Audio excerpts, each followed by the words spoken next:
ever be reduced to it, and now the story they tried to use against you has become the evidence of exactly who you are, unshakable, undeniable, and unstoppable.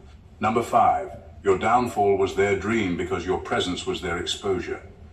They weren't just hoping for your failure, they were depending on it. Your downfall was their backup plan, because as long as you stayed standing, everything fake about them was at risk of being seen. You didn't need to say anything, start anything, or expose anything. Your presence alone was too revealing. You carried a kind of awareness that made people nervous. You could read a room, read a person, read a situation, and that made you dangerous to anyone hiding behind a facade. They knew you saw through them, through the polished smiles, through the spiritual language, through the fake humility. You didn't buy into performance, and they couldn't manipulate you like they did others. That made you a liability to their illusion. They couldn't keep playing holy while harboring hate, not with you around.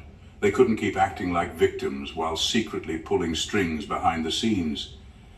Your discernment stripped their costumes without touching them. That's why your failure would have been perfect. If you had messed up even just once, they could have used that one moment to justify every lie they told. They could have pointed at your stumble and said, "See, told you." They could have rewritten history with their hands clean and your name ruined. They could have finally relaxed in their shadows, no longer feeling the heat of your presence exposing their truth. But you didn't fall, and even in your weakest moments, you never lost yourself. That's what shattered them. Because it meant everything they said, did, or plotted wasn't enough to dim the very thing they feared most, your light.